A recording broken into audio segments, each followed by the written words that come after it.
Autonomy, mastery, and purpose are essentially renewable energy for motivation. Yeah. You have to actually establish mechanisms and habits to make that happen. The point is the habit. I do it every day. It's hygienic. It's like brushing my teeth. A lot of times when we're not moving forward, when we feel like nothing's happening, when we're not making progress, the reason for that is that we don't know why we're doing what we're doing. We don't have a good purpose. We don't have a North Star. We don't have a sense of what the mission is, why it matters. And as people ponder that, that might be a way to get them out of that ditch. Yeah. You mentioned purpose. I know in that book, Drive, there was these three components around motivation that you spoke about, Right. mastery, autonomy, and purpose. When you say those three things, and you've just mentioned purpose, could you briefly summarize what those things mean? Sure. But also, I'm interested, a lot of that book, from my recollection, was about how that works in companies, how you incentivize people, how you motivate them. But how does it kind of play into us self-motivating and actually making positive changes in our lives? Sure. Okay, so let me take two steps back and tell you the sort of the big idea of that particular book, which was that I looked at about 50 years of research in motivation, and what it said, it's complicated, but what it said is that we've gotten things a little bit off, especially in organizations. I'll move to individuals here in a moment. That there's a certain kind of motivator that we use in organizations. Psychologists call it a controlling contingent motivator. Yeah. Too many syllables for me. If-then rewards. I like to call it if-then rewards. If you do this, then you get that. If you do this, then you get that. If-then rewards, the research shows, are pretty good for simple tasks with short time horizons. The reason for that is that human beings love rewards. They get our attention. You dangle a reward in front of somebody, you have their attention. You have their attention like this. You know, when you mentioned coffee to me it wasn't a reward, you had my attention. You had my attention in this focused way.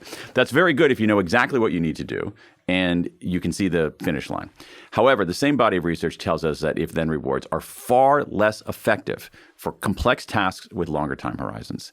And if you look at the workforce, more and more work is complex, creative, conceptual. And so what we have is a set of motivators that in some ways are 19th and 20th century motivators, but not really 21st century motivators. Now, what works better is paying people well and then offering, now to your question, autonomy. Autonomy is a sense of self-direction. Do you have some sovereignty over what you do, how you do it, when you do it, who you do it with?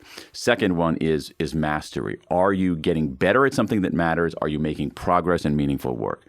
Third one, purpose. This one, I've actually refined my thinking considerably since the book is out. So apologies to all of you who read it, or apologies to both of you who read it. Purpose is two things. Purpose is, am I making a difference externally in the world? Big, transcendent kind of purpose. But the other one is there's another kind of purpose, which is, am I just making a contribution? And am I helping my teammate? Am I helping a customer? Am I doing something that has an impact? And those kinds of things actually lead to enduring motivation, autonomy, mastery, and purpose. Now, how do you get that at the individual level? I think what you have to do is you have to actually establish mechanisms and habits to make that happen. So, autonomy. One way to think about autonomy is to think about, here's the thing. So, let me take a step back on this, just as a thinking exercise. Yeah. Okay, so sometimes think about a word like autonomy, it's a little abstract, right? Which is why you asked that question.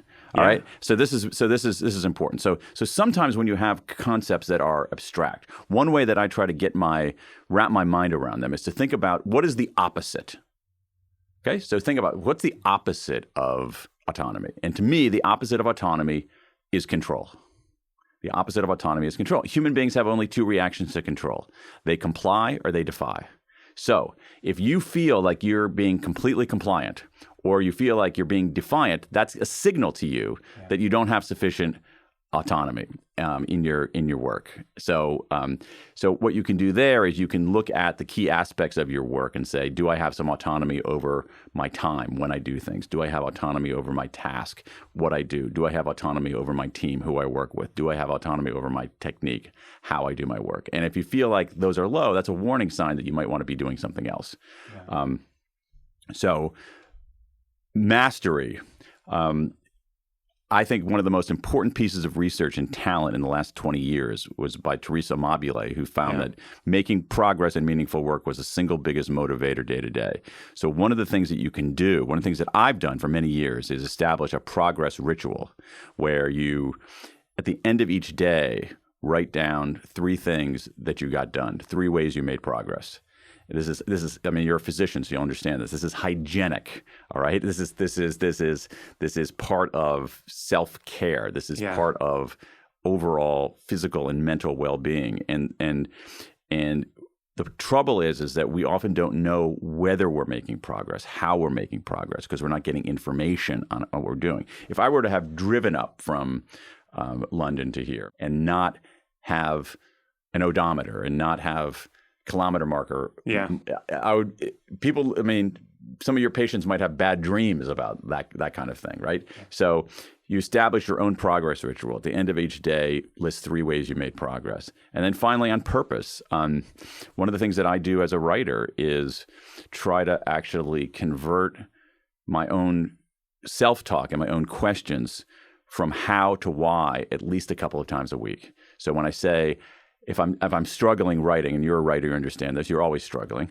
So so if I'm struggling to write a chapter, what I want to do is, what I'll often do is say, okay, how do I finish this chapter? How do I write this next section? And what I try to do a couple of times a week is convert that how question to a why question. Why am I writing this chapter? Why does it matter? So forgive that extraordinarily long-winded answer, but what we know is that these kinds of things, autonomy, mastery, and purpose, are essentially renewable energy for motivation, whereas the carrot and stick is like fossil fuels. You just keep burning it up, and you need more, and you need more, and it has all kinds of externalities. Yeah, no, I love that, and I think what you said about purpose there, this ability to sort of step back and zoom out on that bigger picture. Yeah, I think that's really, really important.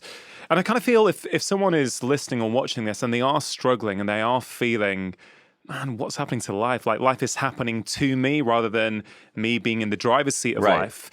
Kind of, I feel that those 3 things, even if they can't change them immediately, it's quite useful to look at your life through that lens. Where do I have mastery? Or where am I going for mastery? Where do I have or not have autonomy?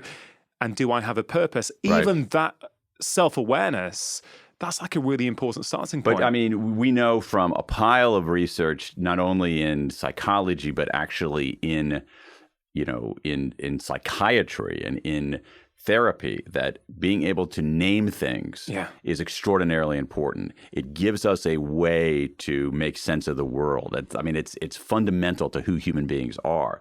And so I agree with you, Rung, and even having these concepts is really useful. So I have an idea of an autonomy audit, where you basically audit yourself on your autonomy. That's a way to get a picture of that. But I'm a big believer in small, lightweight interventions to get a little bit better. One of the things I've changed my mind on over the years is I used to be a fan of big, hairy, audacious goals, and now I'm a fan of small wins. I've converted. Small wins are everything.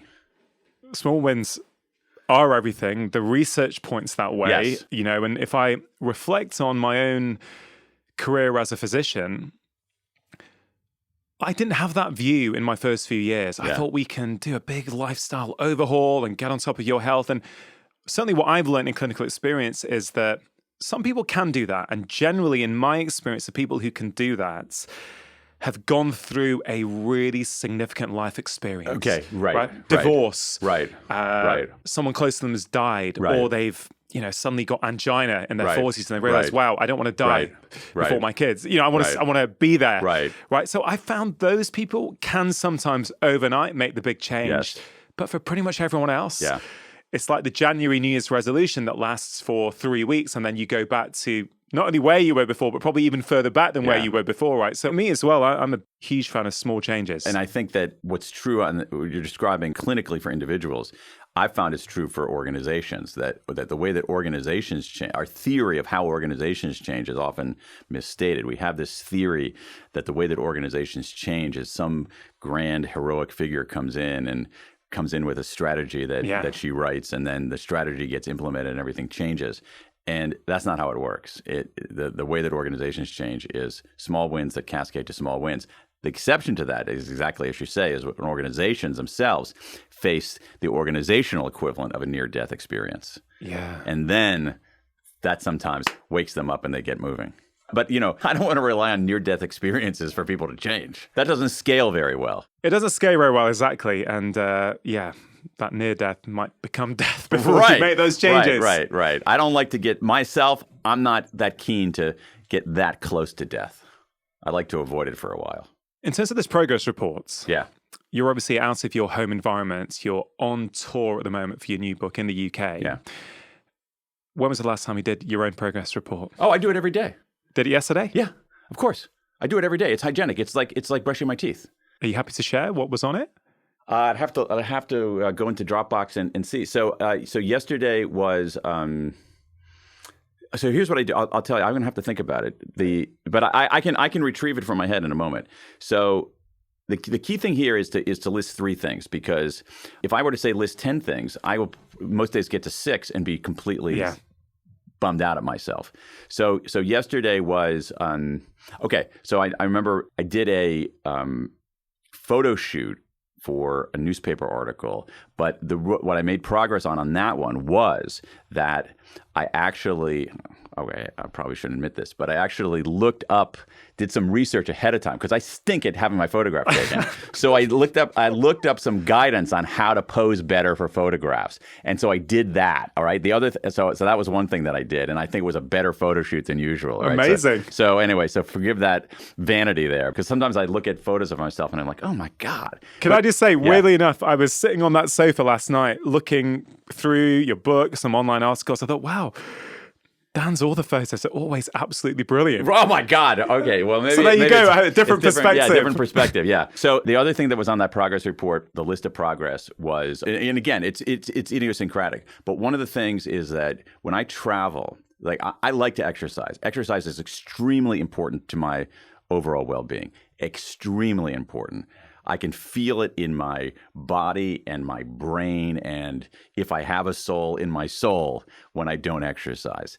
And it's often been very hard for me to exercise on the road, because you're going around a mile a minute. Sometimes you don't have access to it. You're tired. You'd much rather have a drink than go. But yesterday, I actually explicitly carved out time and I went for a run on the treadmill in the hotel where I was staying. So I felt good about that. I really felt good about that. And then the third way that I made progress is that we had a good book event that morning at Soho House. So those were the 3 things that I put on there. And here's the thing. I very rarely go back and look at it. Yeah. That's not the point. The point is the habit. The point is the memorializing it at the moment, because it's a punctuation mark in your day that allows you to see progress. And I don't know, Rangan, whether you've done that. Well, I'll ask you. Like, do you ever have a to-do list in your day? Yeah. Okay. So have you ever done this? You got a to-do list, and then things unfold and you end up doing something that's not on your to-do list. And then you write it on your to-do list only to cross it out. Yeah. That's what I'm talking about. That's what this thing is. That's what this 3 ways you make progress at the end of the day technique is. I think that technique is absolutely brilliant for multiple reasons. It's a daily act of kind of self-care. Yeah. Take it one step further. It's a daily act of self-love, right? Okay. I never thought of it that way. I think it's kind of showing you that's interesting. That you're important, and you're taking a bit of time each day, no matter what's going on in the world, to acknowledge yourself. And we're going to talk about self-compassion later, because I know you've written about it in the new book. But I think it's an act of self-compassion on many levels. And it's also kind of like a daily gratitude practice to yourself. Oh, that's interesting. So certainly when I hear it through the lens I look at things, I think... I seriously have never thought about that in connection to self-compassion. Not once. It never occurred to me. And I think it's a good point. It never occurred to me. I looked at it almost as a way of quite like record keeping, because I never look back at it. It's the act itself. To me, it's simply that I'm convinced that making progress is an incredibly important motivator. The thing is, we often don't see it. And so you take a moment to see it. And for me, some of the most frustrating days are the days where, and I feel less frustrated at the end of the day if I take that moment. And I do this, again, I don't want to overstate how complicated this is. I do this in 30 seconds or a minute. I do it now in a long document. I used to do it like in an email. I sort of like that approach a little bit better. No, I love it. I hope people listening and watching. I never called it a progress report. I never really called it anything. I just said 3 ways to make progress. Yeah. And here's the thing: if you have a good day, you can put 4 or 5. Well, what I love about that approach is something, I have this practice with my wife called the 5-minute tea ritual. Okay. Which I wrote about in my 3rd book. And what I said to people, it's this daily practice, typically when the kids are in bed. Before we do anything else, we'll come down to the kitchen, we'll make some mint tea, something non-caffeinated, and for 5 minutes, we'll sit there without any technology and ask each other about our days. Okay. Do you ask the same question? No, it's very unstructured. It's just this daily act where, it's so easy to get caught up where you're living in the same house, but you're like passing ships in the night. You don't actually spend any meaningful time with each other. And what I've always said to people is, look, we say 5 minutes, but it's not as if there's a timer. Right. And it's, hey, babe, listen, that's your 5 minutes. I'm done now. Like, no, some days it becomes half an hour. Yeah. But by making it so small, we can never really justify that we don't have time. Exactly. And that's what I love about what you just said. Exactly. I think it's, hey, if you want to put 6 things down on a brilliant day, go great. for it. Go but for make it. 3 your minimum. Exactly. And also the other thing is that I have to say that aspiring to more than 3 can be demoralizing. Yeah. Usually I can summon 3. Yeah. And I actually very rarely go beyond that because, again, it's hard to explain, but it's really just the ritual of it. Yeah. It's just taking that punctuation. I think of it as like a punctuation mark at that moment in the day that allows me to put a period at the end of that sentence. Yeah. Turn the page. I love it. I'm going to try it tonight. Do it. I'll let you know how we get on. Yeah.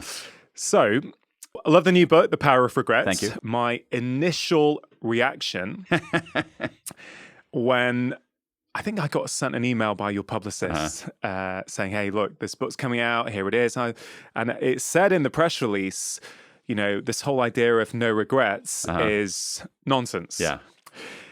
And my initial thought was, well, if you ask me, I'd probably say I have no regrets. So let's get into it. Yeah. Right. Let's get into regrets, why they're so important, why you think it's such a misunderstood emotion. And I wanted to start off with this quote by Bob Dylan. I don't believe in regrets. You don't agree with Bob, do you?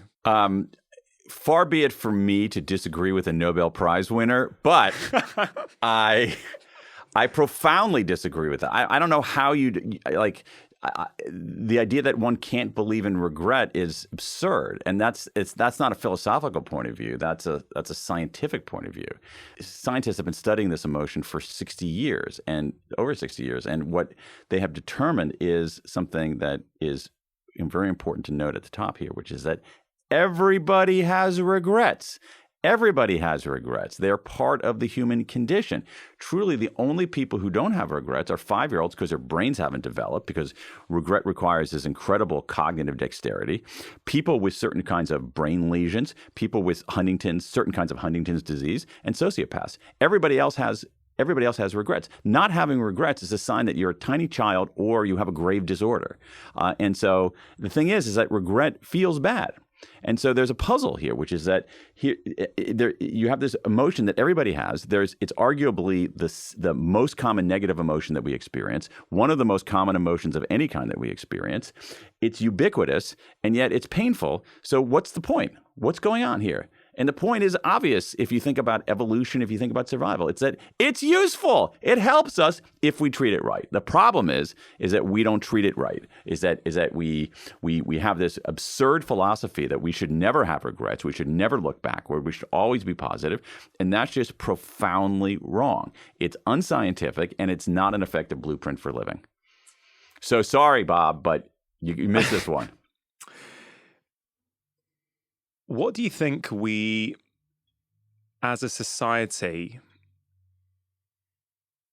get wrong the most about regrets? And I guess it's probably worth right at this point defining regrets. Yeah.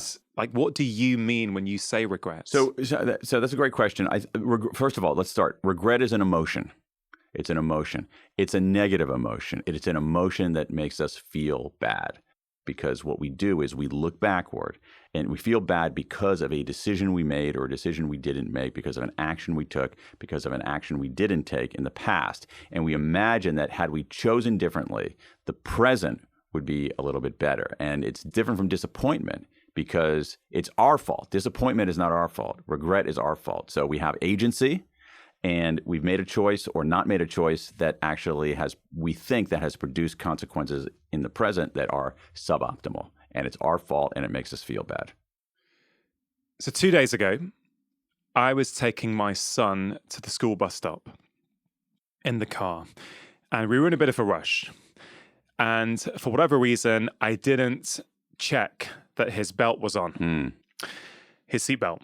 And I had to suddenly brake because the car was coming out in front of a parked car, and he went forwards. But thankfully, nothing happened. It was just a little minor sort of, nothing happened. He just, his arm went forward and I think his chin. Yeah. But I was like, oh man, that could have been much worse. Thankfully, it wasn't. Right. Since then, we have never moved in the car without me checking everyone's seatbelt is on. Okay. Right. This literally happened maybe 3 days ago. I think it was 2 days ago. And I've been reading your book over the last few days. So I've really been thinking about mistakes, disappointment, regret, how these three things interplay together. So what was going on there? Because I don't feel I regretted that. I feel that I made a mistake by not checking. Thankfully, we got away with it. And I don't think I will ever make that mistake again. Had he been hurt, there would have been a regret there, I guess. So help me understand that incident through the lens with which you look at regret. I think there are two factors here. One of them is more important. One factor is outcome. So there wasn't a cataclysmic outcome here. So your son got bounced around a little bit, but there was no major long-term outcome. So what that does is that reduces the overall psychic pain that you experience from that. Yeah. So that's one thing. But I think the more important thing is this, is endurance. Chances are you're not going to remember that incident in 5 years or 10 years. That's my guess. So you made it. So the difference between a mistake and a regret is that not every mistake triggers a regret. Okay. You could make a mistake, you correct it, and then you never think about it again. And so with a regret, it remains unresolved. It lingers. It sticks with us. I think that's the big difference. So it's a combination of endurance and outcome. But the thing is, here's the thing about regret. It's because it sticks with us. Not every mistake triggers regret, right? Mistakes are actions. The other big distinction is mistakes are an action. Regret is a feeling, right? And so I made plenty of mistakes that I don't think about ever again. Maybe because I've corrected it, maybe because I immediately learned something from it. But when something sticks with us, we have that stomach churning feeling that sticks with us over time. When it endures, that is a signal, and it's a very important signal. It's a signal about what we value, and it's a signal about what we should do. What got you interested in studying and writing about regrets? I was dealing with regrets of my own. And what I found is that when I was it's interesting because, you've written different books, you've written several books, but a different person wrote each of those books. Yeah, 100%. Okay. All 100%. Right. So I've been writing books for 20 years to my astonishment. And the me of 20 years ago would not have written this book because the me of 20 years ago didn't have enough mileage on him. He didn't have enough mileage, didn't have enough life experience, didn't have enough room to look back. The me of my 50s, this felt kind of inevitable because I was at a juncture in my life where I could look backward and there was mileage there. But I could also hopefully look forward and have mileage there. And so what I found is that when I started reflecting on my regrets and talking about them, because I'm a big believer in when you have ideas, the importance of socializing ideas.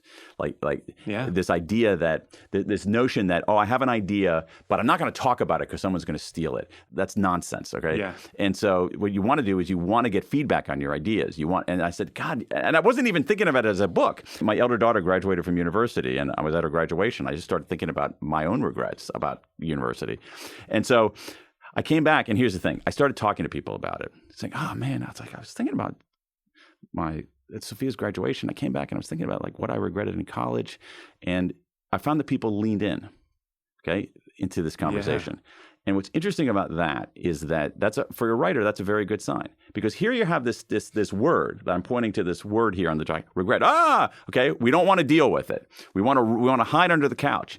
And when I started bringing it up, people engaged in a profound way, and that's an interesting signal. And then I realized that I didn't know anything about it, and I wanted to work it out myself. And actually, I put aside a totally different book and wrote this one. And wrote this one instead. Yeah. Yeah. No, I love it. Now, when I was researching you online yesterday, Dan. Yes. And you can believe everything you find online. Of course. Yeah. But this was your TED Talk in 2009. Okay. And what's interesting, you just told me that actually maybe earlier on in your life, this wasn't as relevant. But of course, at this point, at this juncture, you can look back, you can look forwards. It has real, I guess, poignancy and meaning at this point in your life. What was interesting to me is that you opened your 2009 TED Talk with something to this effect. I have a confession to make. Okay. 20 years ago, I did something I regret. Oh, did I say the word regret? You said regret in the first line of your TED Talk. Wow, very good. Very good, doctor. Very good psychoanalysis there. Yes. I didn't mean to, but I just thought, isn't that interesting that was, maybe 13 years ago? Yeah. Yeah, that's fascinating. I had no idea about that. You can go watch it tonight. Yeah, I believe you. I believe you. So maybe at some other level, I've been reckoning with regret ever since. I also think the other reason it might have been in the back of my head is that, I wrote a book about timing more broadly, a book called When, and about the science of timing. And I find the temporal aspects of our lives really interesting. Like, I became kind of obsessed with that, about how, we are these temporal creatures. As you know, as a physician, we have biological clocks basically in every cell in our body, and we're moving through time. But if you think about this, you and I began this conversation in the past. That's gone. Okay. Yeah. That's kind of freaky, right? It is. And then you and I are going to continue to have this conversation in the future, but it hasn't happened yet. That's crazy when you think about it, right? Okay. It's kind of whack. And our lives are that way too. And so our lives are about, I think in some ways, how do we integrate the past, present, and future? And regret obviously is an incredibly important part of that. This World Regret Survey that you conducted, maybe you could tell us a little bit about that. I mean, how you came up with the idea, what questions did you ask, what did you find out? Because of course that underpins a lot of what you've written about in the book. Sure. Well, I mean, I looked at what the academic science had said about regret. I also did something called the American Regret Project, which was a public opinion survey of American attitudes about regret to try to get demographic differences, to see if there are demographic differences in regret. And it turned out to be far fewer than I expected, which itself is kind of interesting. So we did a pretty rigorous public opinion survey. And then I also did this other thing which proved revelatory, which is called the World Regret Survey, which is actually really simple. I put up a website, put something in my newsletter, made a few tweets, and said, hey, you want to tell me your one big life regret? And I put it up, and within a blink, we had 15,000 of them from over 100 countries. We're now up to, and I stopped publicizing it because I didn't want to break the database. And I also didn't want to, 15,000 is enough to read. And we're up to over 19,000 now from 109 countries. So that itself tells you something, the fact that people were so eager to share their regret and reveal their regret and disclose their regret.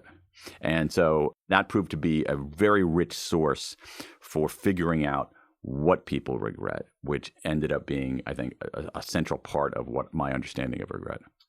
Yeah, I love the way you came up with these 4 core categories of regrets, because on the surface, a lot of these regrets can seem quite different. Yes. But I thought it was brilliant the way you actually went back to first principles and thought, well, what is the structure and foundation of these particular regrets? So I wonder if you could share what those categories are and, some of your learnings. Sure. So that was, but this is again, I went into this book and actually most of my books without a very strong theory of the case. It wasn't like I had sort of a mission, a philosophy that I was trying to, I went in saying, regret, it's super important. I have them. I don't understand it. What's it about? All right. That was basically my business plan for the book.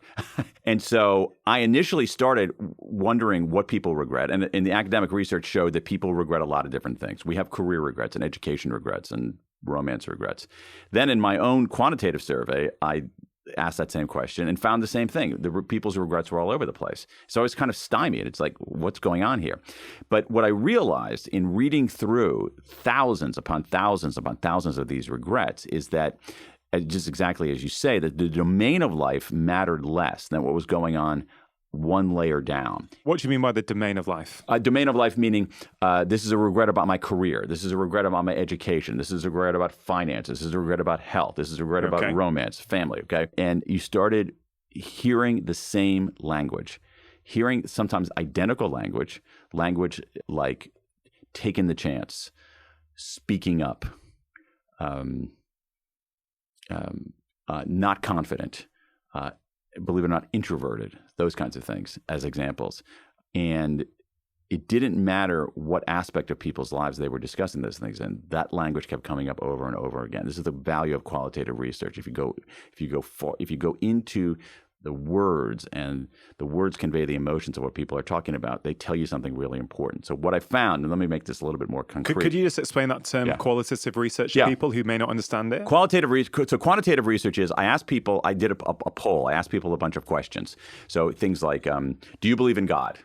Do you believe there's a God? Yeah, yes, no, not sure. Okay. And then people click whichever one. And this is like a multiple choice type thing. Yeah. But what we know from that quantitative piece of research is, because we put together a sample of 4,489 Americans. We weighted WEIGHT, the sample, meaning it's just a statistical procedure to make sure that every aspect of American population is represented there. And so that allowed us to see, are women more likely to believe in God than men? Are men more likely to believe in God than, just one example. I mean, I choose that example because in America, overwhelming numbers of people believe in God. Like, belief in God doesn't tell you anything, because everybody believes in God.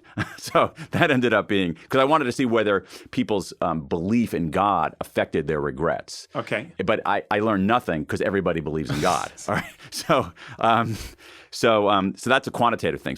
But the qualitative is just, people think of it as, qualitative is a fancy word. Story-based research. What I'm getting is people simply submitting their regrets. Their own words. Their own words. In their own words, they submit their regrets, and that's it. And I just read through them. So I have these little mini sagas, these little stories of people's regrets. I regret that I married too young and ended up getting divorced when I was young, and that put me on a bad trajectory. I regret that I never traveled when I was younger. I regret that I didn't reach out to my friend and then he suddenly passed away. So it's all these kinds of stories and things like that. And that gives you that ended up being very revealing, because what I found, to your earlier point, is that deep down there were 4 core regrets that people had. And let me make this a little bit more concrete by giving you an example of that. So here's the thing. So I have plenty of regrets from people who, it's quite amazing to me, a lot of regrets about people who didn't travel at some point in their lives. They went to university and had a chance to study abroad, but they didn't do that. And that's a surprising number of people. Wow.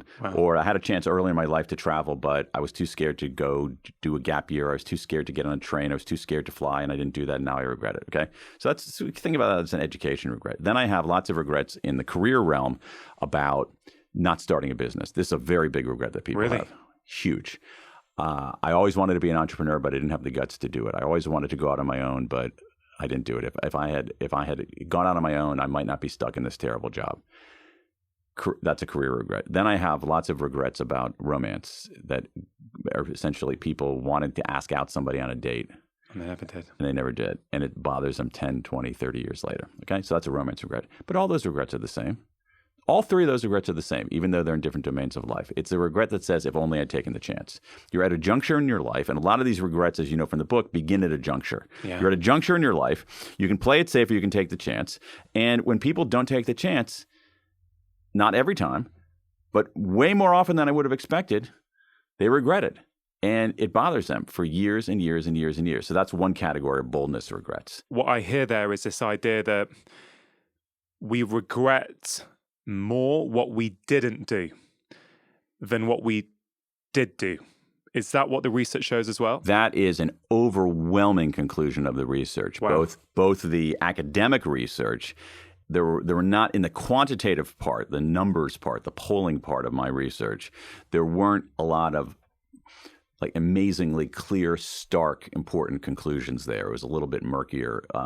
But one that stood out was exactly that, and it has to do with age. When we're young, we have roughly equal numbers of regrets of action and inaction. Action regrets. I regret what I did. I hurt somebody. I stole. Whatever.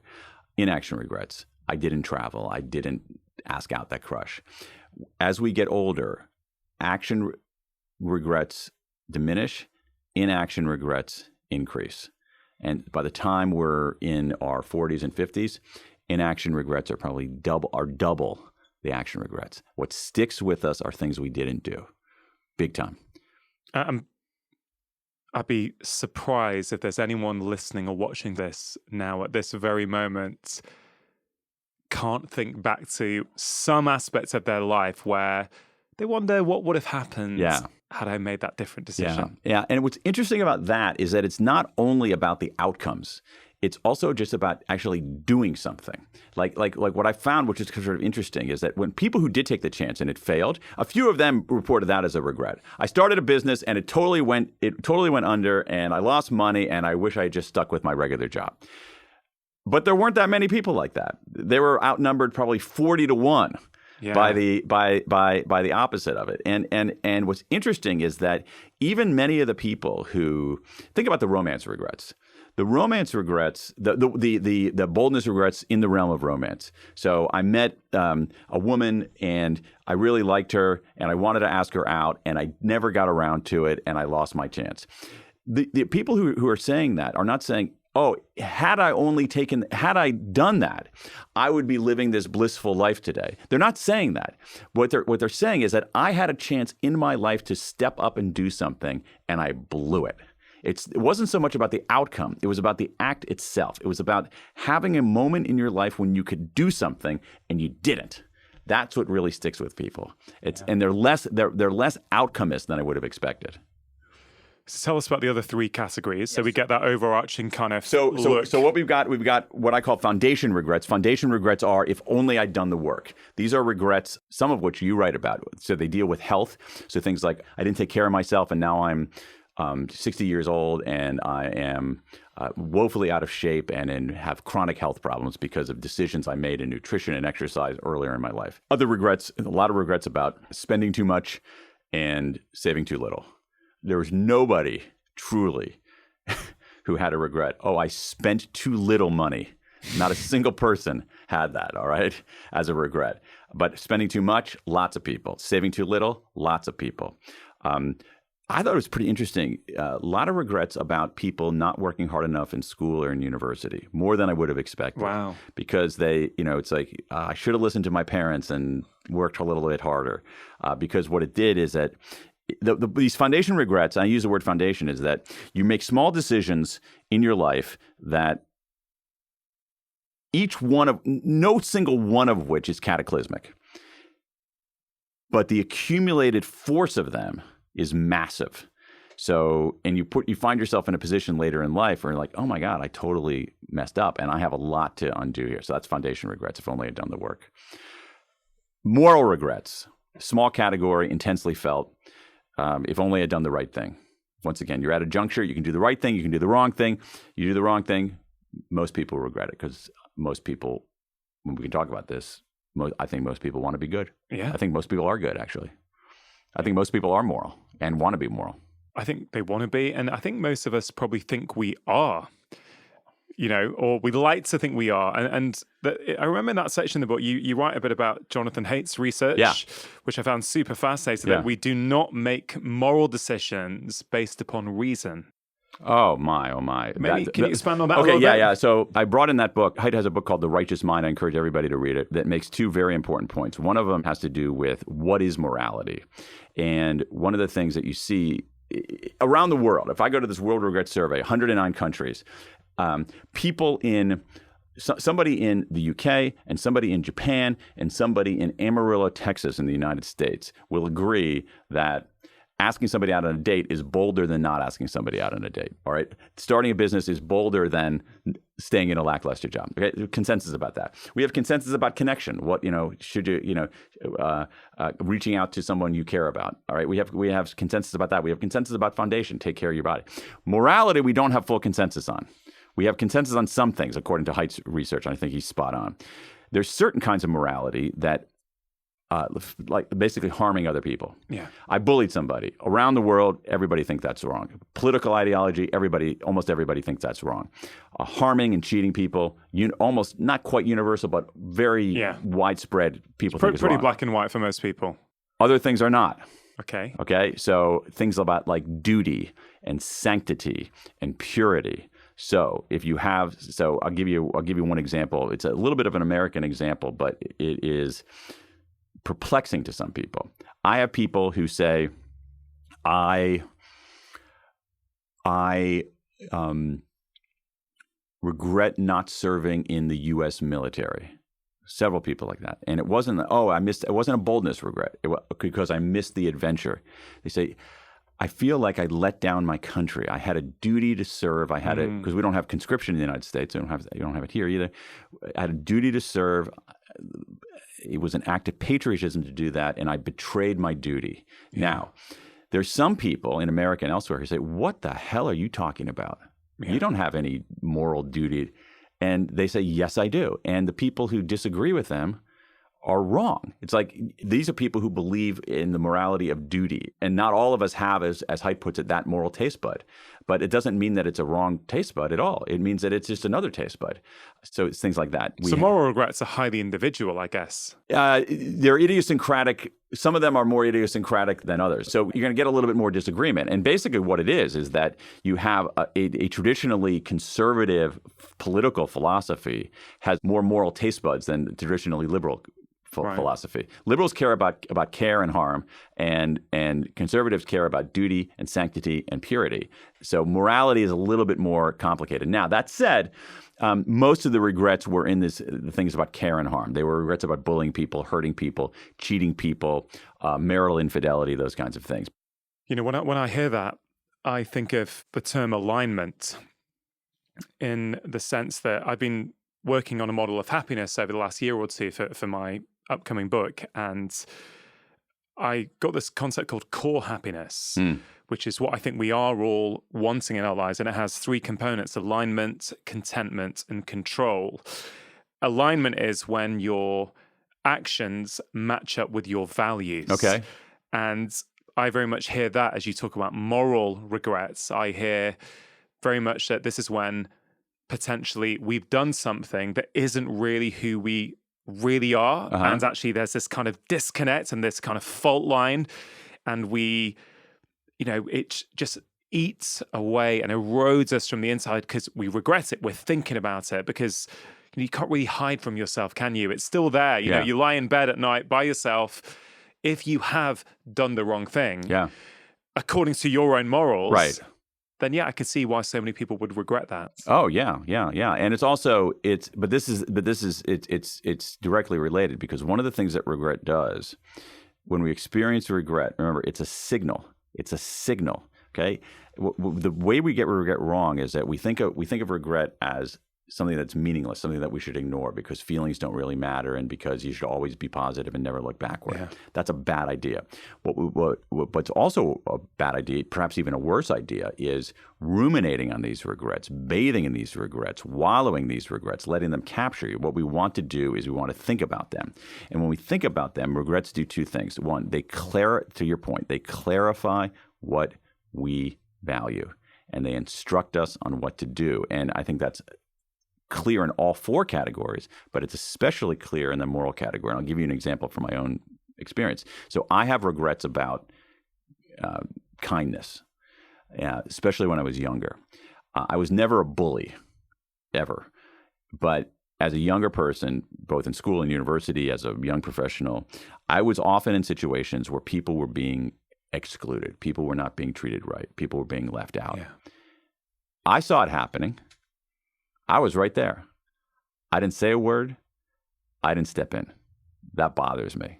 All right. And it's bothered me for years. Still to this day, it bothers you? Well, I've tried to repair it. And I'll tell you, it still bothers me. It doesn't bother me as much. It still bothers me. It bothers me a little bit talking to you about it right now. I mean, it just like I feel like a little like prick of negativity in talking about this. But here's the thing. That's a signal, okay? That's telling me something. The fact that this bugs me for 10 years or 20 years, that's a signal. What's a signal of? It's a signal of what I value. It's a signal of what I value. It's telling me you value kindness. You value kindness perhaps more than you realize. You value kindness more than perhaps you're consciously aware of.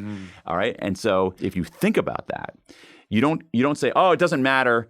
That was in the past. I let people be excluded in the past and didn't do anything. It doesn't matter, no regrets." Or you can say, "Oh my God, I am the worst human being there ever was. I am just so inherently flawed. I don't deserve the sanctity of life. There's something profoundly wrong with me." That's a bad idea too. What you should be doing is thinking about them, and it's saying, you value kindness. What it's also doing, along with the clarification, it's instructing me. It's like, it's giving me, it's like, don't do that anymore. Yeah. Do better. And so one of the things truly that I've done, I mean, it's modest. I'm not trying to paint myself as some kind of saint here, but if you see me in social gatherings, what you'll find is that there might be clumps of people around. And if there's somebody who is left out, somebody who is kind of this unmoored from the other islands of connection there, I will literally walk over and bring that person in, always invite them into the scrum. Now, again, does that qualify me for sainthood? No. Is that better than I was before? Yes. Is the reason I was better than before regret? Absolutely. Well, this is one of the main cases I think you're making in the book, that we can utilize regret. We can utilize the past to help us inform and change our future behavior. Not only can we must. That is an essential component of healthy living. Go back to the brain. Why do human beings experience regret? If it wasn't useful, it would have likely evolved out of our bodies and brains. It's useful. Regret helps us learn. And there's also, so that's the sort of the evolutionary theory behind it.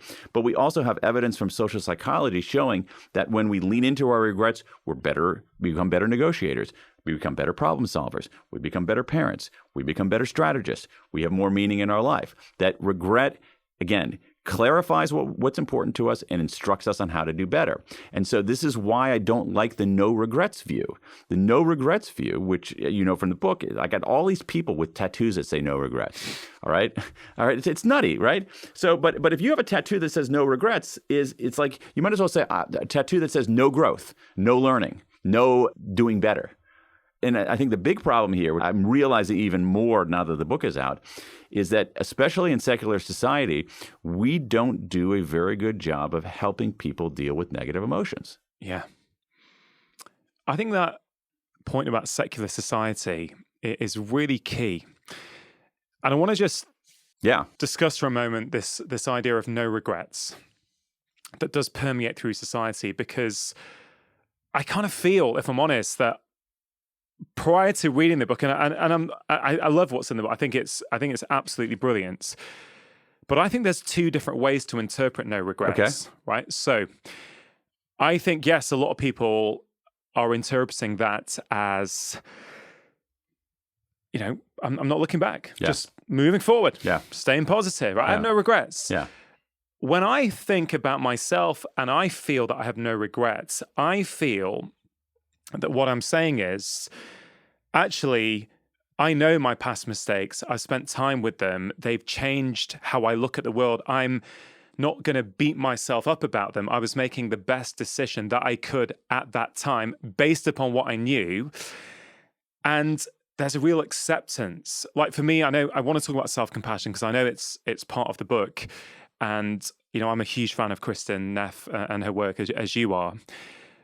But I feel, I guess, more in this sort of spiritual, non-secular space, let's say, that a lot of my growth since my dad died, coming up to 9 years ago, has been about looking at the past, going into the past, looking at why I get triggered at certain points, why I have certain behaviors, whether that be, on my own or through some sort of therapy or whatever. And I've got to say, these days I feel so really quite calm and content with my life in a way that I didn't for much of my life. And so when I say no regrets, I'm not saying it with this kind of thing that I'm only looking forward. No, I feel that that's because mostly, unless I'm kidding myself, that I have processed those regrets. So then my question to you is, because I've been really pondering this over the last few days, I've been really excited about talking to you. And I think, well, I totally buy the case that Dan is making. But regret seems to be a time-related phenomena, because let's say it's when you've not processed it, so it's stuck in your body, it's causing negativity, you're still thinking about it, it's making you tearful, you're stuck in your life because of it, and you're not looking at it. I think that's a huge problem. But if you go into it, you make peace with it, you understand why you did what you did, and you then change going forwards, I feel that you no longer have that regret. What you're describing is the power of regret. I mean, you're describing how to use regret as a force for progress and for good and for an evolved, well-lived life. You're not ignoring the regret. You're actually taking it and using its power to instruct and to clarify. Now, the question, there's a metaphysical question of it. Does by doing that, does that somehow extinguish the regret? I don't know. I actually don't think so, but that's not anything I want to litigate. What I want to do is have people do what you did, which is actually not say, oh, I never look backward. I only look forward. I'm only positive, because that's a sign of courage. What I want is then to follow the path of courage that you're laying out here and saying, you know what I'm going to do? I'm going to look my regrets in the eye and I'm going to do something about them, because I know if I treat them right, it's going to clarify what I value and it's going to instruct me how to do better in the future. That's the power of regret right there, what you're talking about.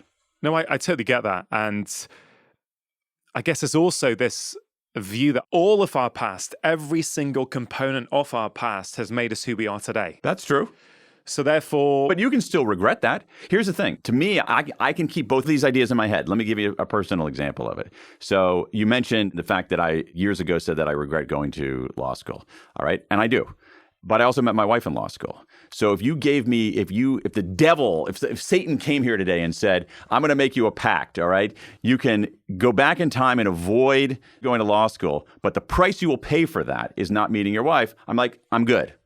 I'll stick to what's happened. I'm stick to it because I'm actually, so at some level I'm glad, but I still regret the choice, because it's the choice itself that was a mistake. It's the choice itself where I made a decision without doing enough due diligence. I made a decision because I was conforming, made a decision because everybody else was doing it, made a decision because I was uncertain, made a decision because I wanted to do something nominally prestigious to fill the void of not knowing what I wanted to do. All right. That's I regret. And so you can say, you know what, I would never under any circumstances want to turn back the clock and not meet my wife. Yeah.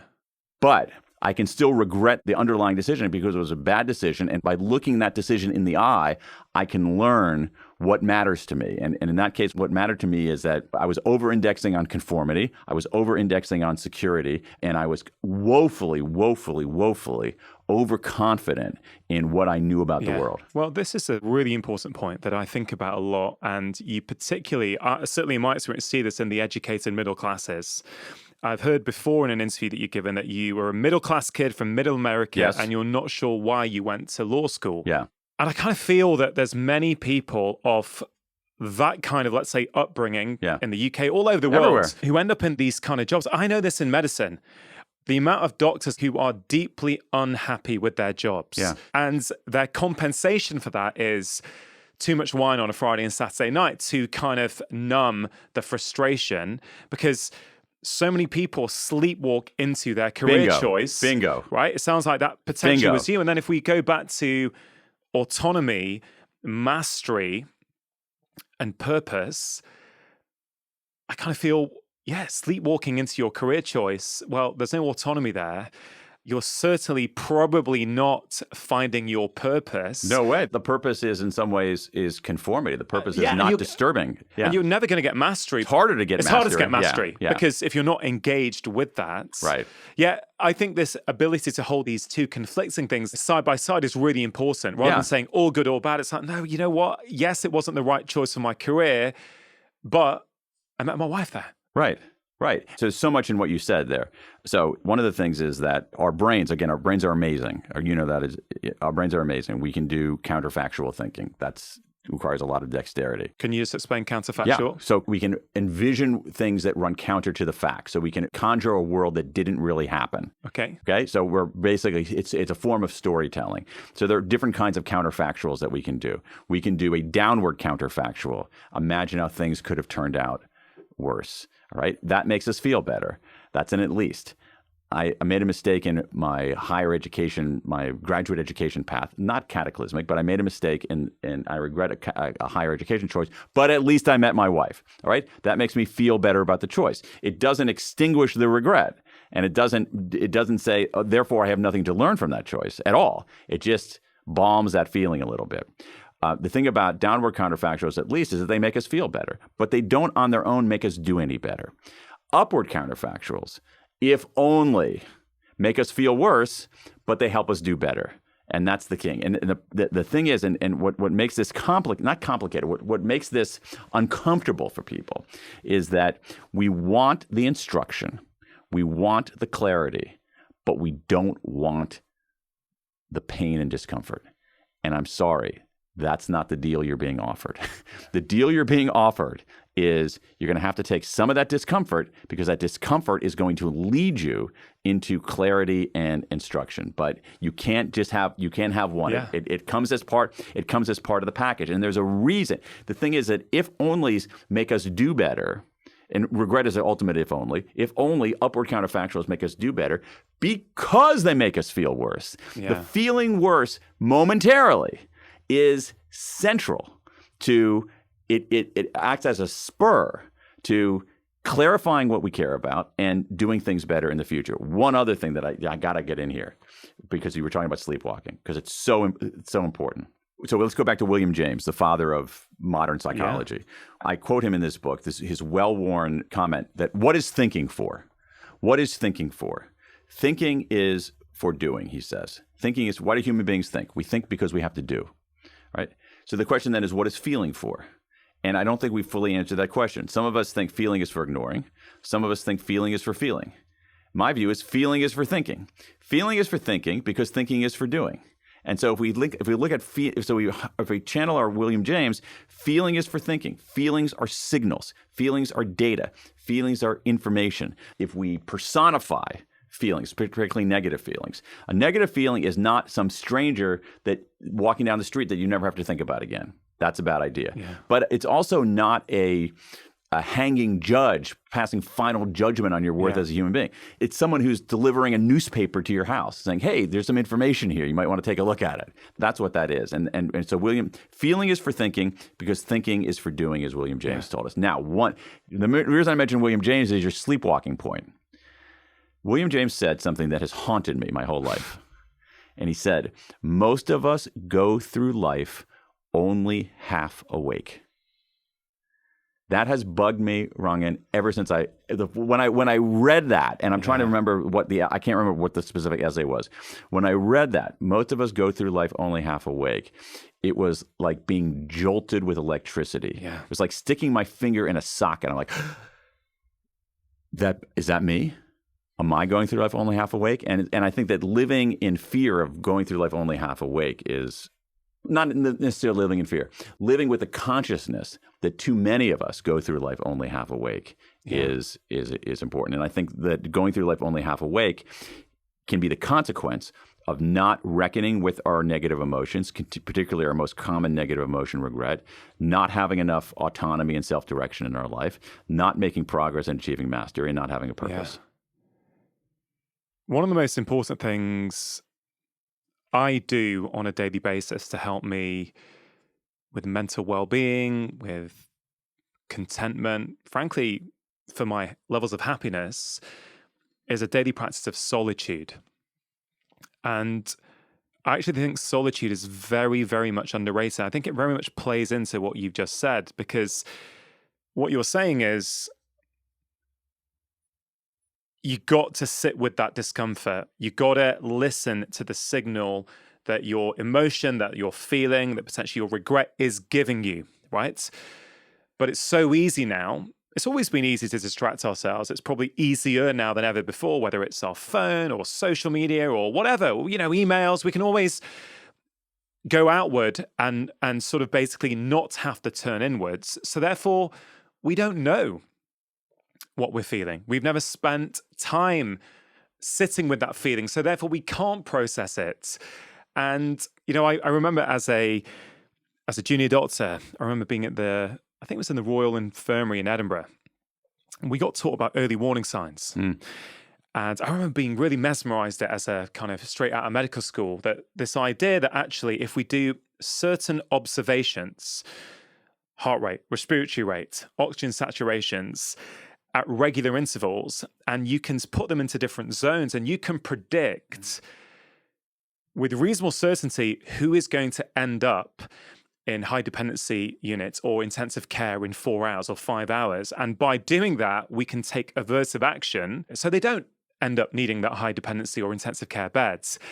And I personally, and I've written about this in my new book, that I find daily practice of solitude for me allows me to tap into my own early warning signs. Right? So, is something bothering me? Did I do something that actually is gnawing away at me? Am I feeling a tension in my body in some way that actually, if I just keep distracting myself, I'm not aware of it? So sometimes it can be simple, like, I've got tightness in my right back. That generally happens when my stress load is mounting. By being aware of that, I can go, okay, maybe I need to ease off my work the next few days. Maybe I need to go to bed earlier for a few nights. Or maybe it's a thought, like in that time, if I journal, I'm like, oh man, that thing's really bothering me. For me, I think, and I've seen that with patients, it's so helpful. And I kind of feel regret plays in here, because if you're always so busy that you can never sit with your thoughts and your feelings and your emotions, how on earth are you going to start processing it? And we don't like to do that because it's slightly uncomfortable. Yeah. And this is the problem. That is, comfort is never, and I understand that, comfort is never the path to growth. Comfort is never the path to progress. Now, extreme discomfort is not that either. Yeah. It's this kind of mild discomfort, this mild perturbation. We know this from physical exercise. Imagine if you did physical exercise in which there's no strain, is not helpful. All right? The physical exercise is about bringing on some kind of desirable difficulty, bringing on some kind of exertion that actually wears you out a little bit. That's how you grow. That's how you get better. The thing is, we don't do that with our emotions because no one ever tells us how. That's the problem. We almost need like a gymnasium for emotions, to help us deal with that. And to some extent, I never thought about it this way, is that to some extent therapists are like personal trainers for emotions. Now, the thing about it is that I think in some ways with negative emotions, we go these two different paths. We ignore them, which is dangerous. But I think sometimes we get so captured by them that we inevitably medicalize them, and they don't necessarily need to be medicalized. In the same way that if we can avert diabetes in advance, we don't have to treat diabetes medically. We can actually avert it in the first place by treating it through behavior. Yeah. 100%, 110% agree with that. And there's loads of science. Gabor Mate's written a lot about this. In one of his books, he wrote a lot about the research between holding on to negative emotions and not processing them. So when we feel, resentment and hostility and anger, and we don't do anything with them, we hold on to it, and it is associated with higher risks of cancer, heart disease, autoimmune disease, strokes. It's really, really profound. So actually, on the surface, regret, whatever. No, actually, this actually not dealing, not owning up to our negative emotions, not being honest with ourselves and not taking steps to actually move through them. Yes, it affects you mentally, but it also affects you physically as well. Absolutely. And as I said, Nobody teaches us how to do that. It might even be more true in America than here, is that we are so obsessed and over-indexed on positivity. But that hurts people. It hurts people in the sense that if you have people who feel negative emotions and they look around and think everybody else is feeling positive, that can be debilitating. Yeah. But what you're seeing there is performative positivity. What you're seeing there are people essentially acting as their own PR agents and showing how wonderful their lives are, when in fact they're as vulnerable and flawed and struggling as all of us.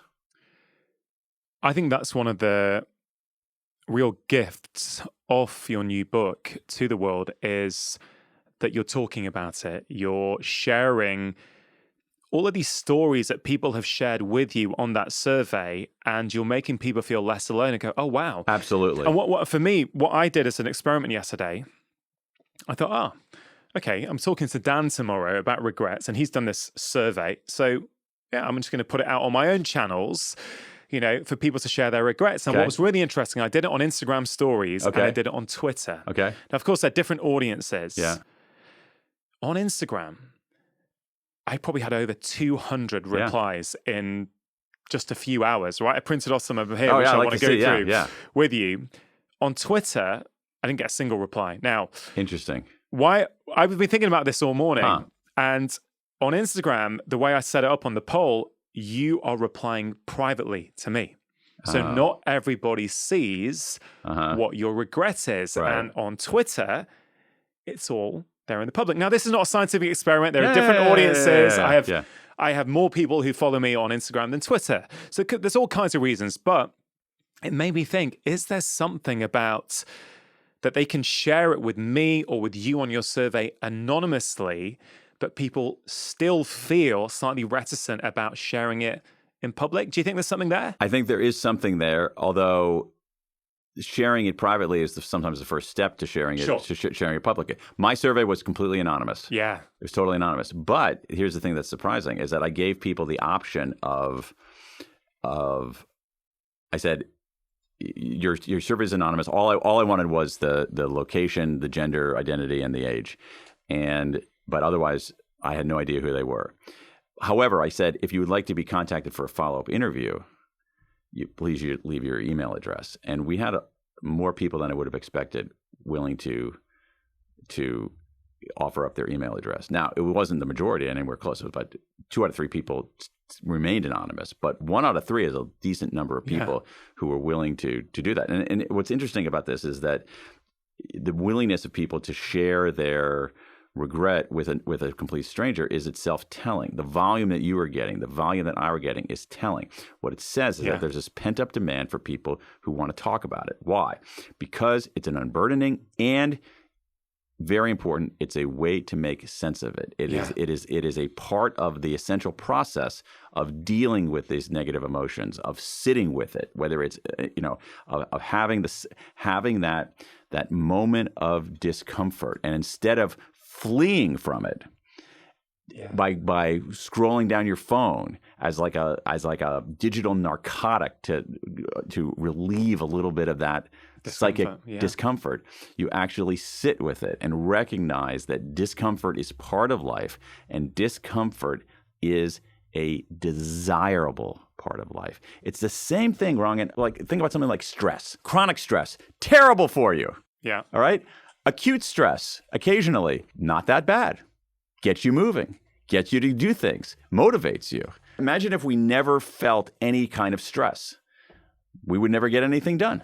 Yeah. Imagine if we never felt any kind of fear. Imagine if we just eliminated other negative emotions. We eliminate the negative emotion of fear. All right. But gee, I wonder if I should cross the street in front of Rangan's house when all this traffic is going. Well, I'm not scared of anything. Yeah. All right. Imagine if we didn't experience grief. Imagine if you didn't experience grief at the loss of your father. That would be horrible, because your experience of grief is an expression of love. The reason you grieve is because you love. And so again, negative emotions, listen, you know this. I just want to make sure it's clear.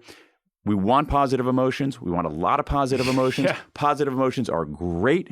You should have more positive emotions than negative emotions. But negative emotions are part of our lives, and they are useful if they don't terrify us and mortify us and make us dive under the couch. Yeah. If we look at them like grown-ups, look them in the eye and say, wow, I'm scared right now. What is this telling me? I feel grief right now. What is this telling me? Or the granddaddy of all these negative emotions, regret. Wow, I'm experiencing regret right now. What is this telling me about what I value? What is this telling me about what I should do next? Yeah, it's about paying attention to the signals. And then I guess, like with stress, it's trying to find that sweet spot. Exactly. Right? You're looking for the sweet spot. You don't want the negative emotions to weigh you down. So you're stuck in your bed all day. You can't move. You're paralyzed. You don't know what to do. But you don't also want to pretend that actually they're not there.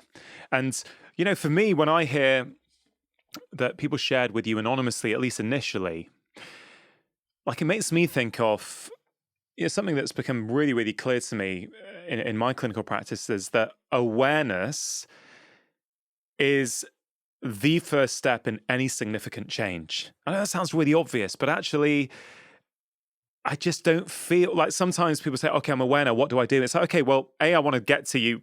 I want to talk to you about what we do with that regrets. And there's loads of practical exercises in the book that I think will help people.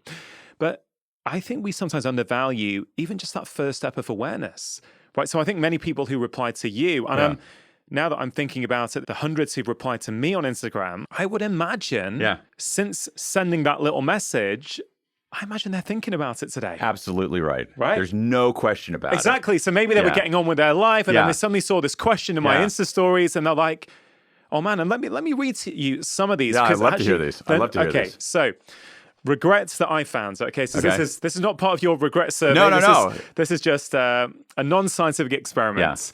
Thinking that I always need a plan for life. Interesting. Leaving my first husband. Oh. Not taking opportunities that were in front of me because I felt afraid. Boldness, regret. Moving school in the middle of my A-levels. Oh, that's interesting. I wonder whether that's a regret or whether that's just disappointment. Because, well, go ahead. Yeah. Not sending my toxic, emotionally abusive ex on his way earlier. What a waste of 3 years. Yeah. Where would you put that one? Oh, I think that's a version of a connection regret. It's a bad connection. It's not about reaching out, but it's about actually recognizing that connection, belonging, and love is essential, and that you were being betrayed on that. I find the language used in that quite telling as well, actually. You know, not sending my toxic, emotionally abusive ex on his way earlier. What a waste of 3 years. And of course, it's just, you know, you'd love to speak to someone and understand it a bit more. But on first impression, that would indicate to me that person hasn't, or maybe potentially hasn't moved on from the regrets. It's still locked in that. What a waste of 3 years. That's certainly what it says to me. I could be wrong, of course. I don't think that person has processed it. A way to do that is to look back on who you were at that moment, do a post-mortem on the decision itself. Yeah. What was wrong? Did I not know myself well enough? Was I too rash? This is self-compassion, isn't it? Really? Well, in some ways, it's like potentially forgiving yourself for what you perceive yourself to have done, let's say, wrong. That's important. You've got to forgive yourself, right? Okay, so let's talk about self-compassion. I like this. Can I look at this one again? Please. So she was saying, not sending my toxic, emotionally abusive ex on his way earlier. What a waste of 3 years. Okay, so this is a really interesting one for self-compassion. So what she said to you is probably a somewhat sanitized version of what she's saying to herself. If you think about her self-talk, she's probably saying, I'm an idiot. I've wasted 3 years. What a fool. I'm such a moron. What is wrong with me? All right. She's probably, when it went through the public translation of it or the conveyance to somebody else, it probably was de-harshified. All right. Okay. So what we see is that when we talk to ourselves, we are cruel. That if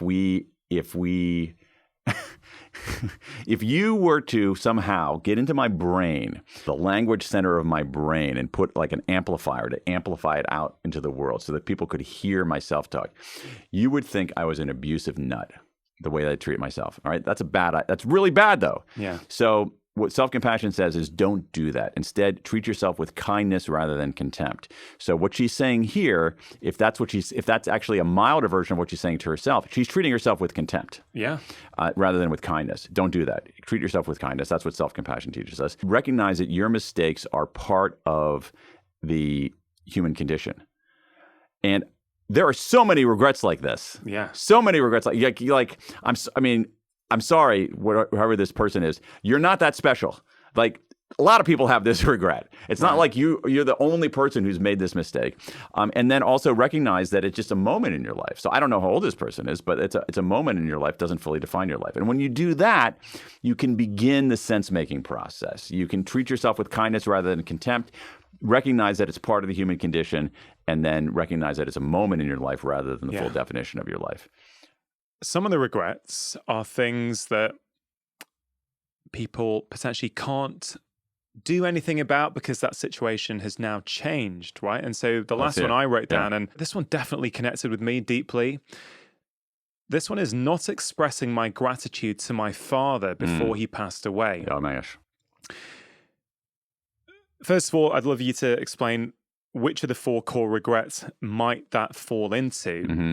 And it connects with me not because I feel the same myself. I don't actually. One of the things I do not regret in life is that pretty much all my adult life until I was in my early mid-30s was spent caring for Dad. That's why I moved back here. Mm-hmm. You know, I didn't do a lot of the things that all my buddies were doing because I actually was a carer. And now that Dad's not here, I'm glad I spent so much time with him. But what it has done, and again, I'm probably not looking at it through a lens of regret, more as a teacher to me, is there's things that I wish I could have asked Dad about his life story. You know, as I get, I'm sure you're a little bit older than me, but as a parent, as your kids go through certain milestones, you think, oh man, you think back to what your parents might have been thinking when you were going through them. And I think, wow, I'd love to have spoken to Dad about this. So what I am doing is I'm talking to my mum about all of this stuff. That's it. Do you know what I mean? So I've learned from it and I'm changing it. But what can people do? What kind of regret is that? So that is a classic. It's not expressing my gratitude to my father before he passed away. Yeah. That is a classic connection regret because it's basically a regret about not reaching out. Did we cover connection regrets? Oh, we didn't do that one yet. Let's do that's the fourth one. Let's do that one here. No. Yeah. So this is a perfect segue in here. Very artfully done. It's a connection regret. Connection regrets are about relationships. Sorry to interrupt. If you are enjoying this content, there's loads more just like it on my channel. So please do take a moment to press subscribe, hit the notification bell, and now back to the conversation. They're about relationships that have come apart, usually through some kind of drift. And this is a classic example of that. What typically happens if relationships drift apart, and what's interesting, these relationships are usually not romantic relationships. The relationships like this one here, the relationships parents and children, children and parents, siblings, other relatives, friends, colleagues. Yeah. What happens is that the relationships drift apart. This person is not suggesting any kind of massive rift between her and her father. Not at all. It's more of a drift, which is the classic thing that happens in a lot of these relationships. The way that these relationships sometimes come apart is not very dramatic. And so what happens is people get to the juncture. Okay, regrets begin at a juncture. Should I reach out? Should I not reach out? Should I express my gratitude in the form of reaching out? Should I not? And she's going to say, or he is going to say, you know what, it's going to be kind of awkward. If I just just one day walk up to my father and say, oh, Dad, I love you and I'm so grateful for everything you've done. That's going to be so awkward for me. It's going to be so awkward for me to say something like that. And you know what? He's not going to really care one way or another. He's going to find it a little creepy. And so we don't do it. And so more time goes on. And then in this case, so much time goes on that you don't have a chance. And here's where we're wrong. It's not awkward. It's way less awkward than we think. We so overpredict our feelings of awkwardness. The second is that there is a form of pluralistic ignorance here in that there's no question that her father would have said, well, very little question if her father would have loved to hear that. I can't imagine a father who wouldn't want to hear that. And so we think it's going to be awkward and we think the other side's not going to care. And the answer is that it's very rarely awkward and the other side always cares. So for me, as a personal lesson from this material, as someone who hasn't been in his life that great about reaching out, is that if you're at a juncture in your life and you're wondering, should I reach out or should I not reach out? Should I express my gratitude or should I not express my gratitude? Should I say something or should I not say something? If you've reached that juncture, you've answered the question. Always reach out. Always reach out. What a powerful, powerful We can even rhyme it to make it even stickier. When in doubt, reach out. Love it. Love it. Definitely from America. Coming, it's punchy. I love it. I love it. But, I'm really hoping, Dan, that there's a world, right, with a lot of negativity going on at the moment. And I'm hoping that this podcast, this conversation is going to spread a bit of love. I hope so. Around the world. And I'm hoping everyone who listens or watches, literally now, take a break, or at the end of the conversation, do you know what? Reach out to someone. Maybe tell your mum or your dad how much you value them. Wouldn't that be amazing? That would be. Everyone did that. Honestly, I'm not joking. That would be extraordinary. Like that would keep. If people actually did that, that might keep me in the writing business for a couple more weeks. But I think that's the lesson, and that's the lesson for me. And we were talking before about how if you do certain professions for long enough, you've written a few books, and I've written a few books, but the person who's writing them is different. The person who started writing this book about regret is different from the person you're talking to now, because this person you're talking to now has been affected by the work that I've done. And this is one area where it's absolutely true. You always reach out. You always reach out. I'll give you another. Always go to the funeral. Always go to a funeral. This has a personal relevance for you, doesn't it? Oh, it does. Yeah. But it's also what these people told me. If I just go into the database and search the word funeral, what you will see is you'll see a lot of people who regret missing funerals of people they cared about. And I did that. I a few years ago, I had a friend who I worked with, older than I. He died. It was sad. I wasn't super close with him, but I was friendly with him. And he had a funeral, and I was going to go, and I was just really busy that day, and I didn't go. I'm almost to the point on this one where I'm risk tipping from regret to shame. Because I feel kind of ashamed of myself for that, and because a reason I'm ashamed is that A, I didn't do it, and B, like the funeral was like walking distance from my house, and I was like, too quote unquote busy. I can't undo that. I can't make amends. But you can change going forward. Absolutely. That's again a key theme, right? It's like you can't undo that, but you can change. Always, So always reach out. Always go to the funeral. The other thing, okay, so we can just keep dispensing. We can be a vending machine for quick life advice here. I love it. Here's the thing. Honestly, I really believe this. If there is somebody who you're interested in romantically, just ask the person out. Seriously. The worst thing that can happen is the person's going to say no. They might say no. But at least you extinguish the what if. Yeah. There are too many people here who haven't stepped up. I heard your talk from a couple of nights ago, and I think you mentioned, was it a Brian who got on a train once and didn't? Oh, yeah. Can you tell that story? Oh, my gosh. Okay, so that's a interesting boldness regret. There's this guy, it's an American guy. His name is Bruce. One of the very few people who I wrote about in this book who didn't want me to use their full name. So, which suggests that not only do people want to talk about it, but not everybody needs to do things anonymously. Yeah. That once they get past that initial discomfort, they're willing to be more public with it. But Bruce was an American guy. He's in his early 60s now. He graduated from university in the States in the early 1980s. He goes to Europe to work on a farm in Sweden. And final week there, he's traveling around Europe, and he's on this train. There's a seat open next to him on the train, and this woman sits down next to him about his age. She's Belgian. She speaks English. So they're talking, riding the train, just chit-chatting. But then they start having this kind of connection where they're laughing, and then they're playing word games on paper, and then they're like leaning into each other, and then they're holding hands. And Bruce is like, oh my God, this is like a movie. It's like this instant sort of like almost feelings of, I don't want to overstate it, but feelings of being in love almost that happen instantly. And they're rumbling along. She's an au pair working in France, and she's going back to visit her parents in Belgium for the weekend. And the train finally gets to Belgium, and somewhere in Belgium, wherever she is. And she says, this is my stop. I have to get off. And he's like, oh, I'll come with you. And she says, no, my father would kill me. I can't bring you home. And so he doesn't know what to do. He's completely stymied.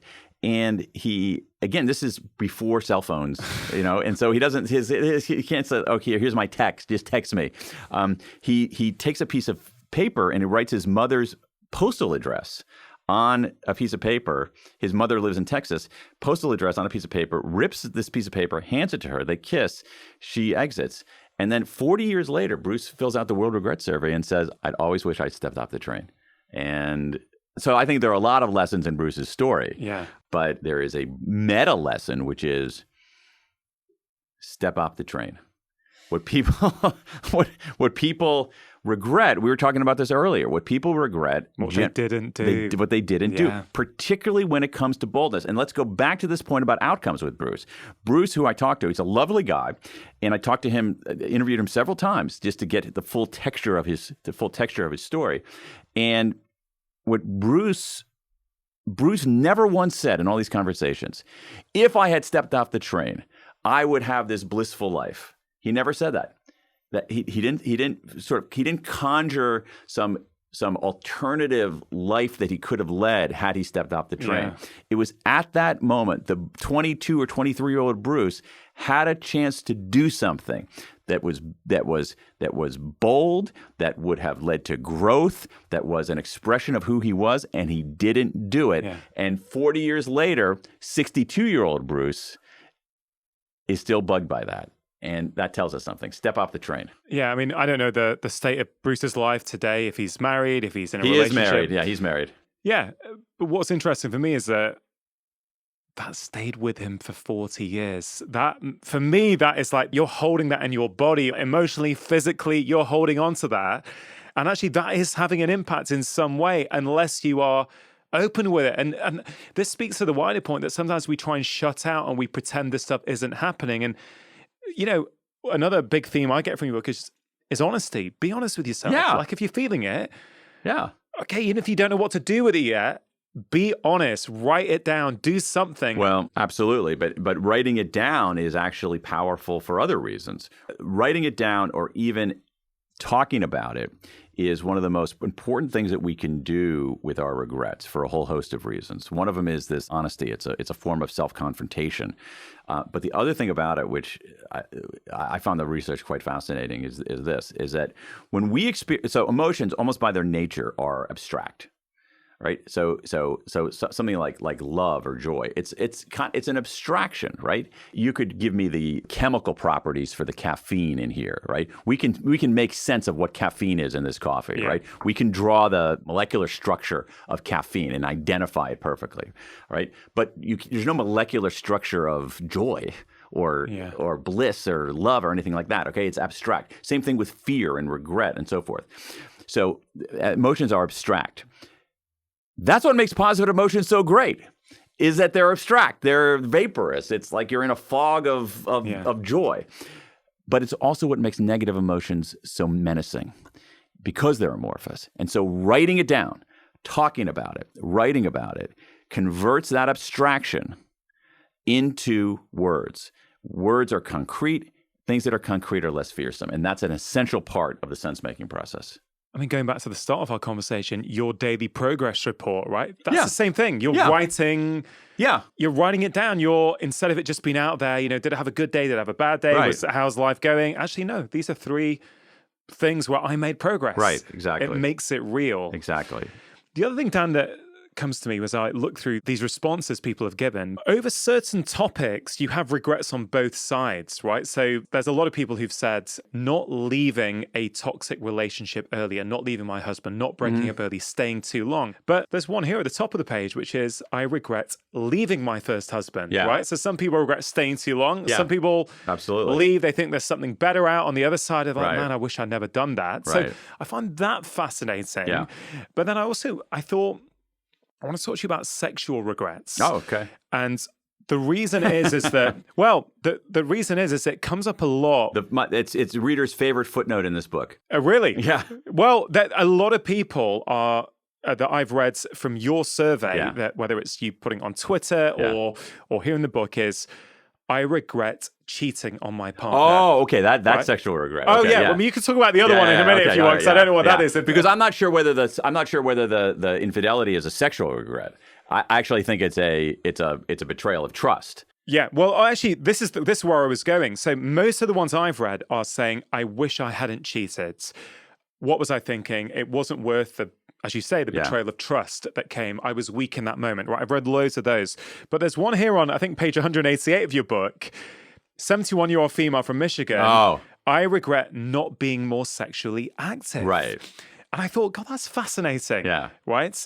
The majority of the regrets I'm reading is saying, I wish I hadn't cheated. Yeah. And of course, I don't know if she's single right, or married, exactly. She Being sexually active and cheating on your spouse are two different things. You mean, on the face of it, where do those two regrets fit in? You mentioned that cheating one is it's a moral regret. It's a moral regret. Yeah. Okay. You're betraying a trust. Yeah. And I guess not being more sexually active, is that a boldness? It might be boldness. It might be boldness. Not every single regret. I mean, I got 19,000 of these things. Not every single one fits perfectly in each of the categories. But that strikes me as that's a very interesting one. That's why I put it in there, because it's a 71-year-old woman who regrets not being more sexually active. So it sounds like a boldness regret. But also, you got to figure a 71-year-old woman was born in 1951. All right. And so we don't know what her family background was, but it could have been the kind of thing where she was raised in an extremely religious household. And so she's 18 years old and it's 1969 and she's in a community that is missing out on the whole sexual revolution. And the reason I raise that is that a lot of times with certain kinds of regrets, we ascribe too much agency to ourselves. That is, the context matters also. Let me give you an example of that. You often see this with foundation regrets, but this is an example where it might just be that the regret that she wasn't sexually active could have been a reflection of her time or her circumstance and her environment rather than the choices that she made. I don't know enough about her to do that. But you see this, but you have to factor that in with things like, let's say that someone is 40 years old and says, I regret that I haven't saved any money. And we find out that person was the first person in their family to go to university, and that person was maybe supporting their parents or supporting siblings or something like that. That's not totally on them that they haven't saved money. Like that's context and situation and environment. So I probably would have contacted her. My guess is that she didn't leave her email address. Yeah, because that's a super interesting one. Yeah, for sure. There was another woman, she didn't leave it either, but I wanted to use this one. She said, I think she's about the same age, she says her regret was not marrying Joe Schmidt. Like she named the guy. What if Joe's listening to this right now? Joe. Yeah. Well, what happened with, so just to follow up this, not to spoil the plot in any of this, but what happened with Bruce, and one of the things that's so interesting and I think very revelatory is that I interviewed all these people about their regrets. And what was both revelatory and annoying was that in response to our conversations, they started changing their behavior. Yeah, there you go. So with Bruce, it's like, okay, I got this incredible story about this guy who didn't get off the train, and he's a very compelling character because he's such a nice guy, and he's married, but he's unhappily married, and there's something about this that's been sticking with him for 40 years, and he hasn't done anything about it. And then after a conversation, he decides to do something about it. So he starts... Did he find her?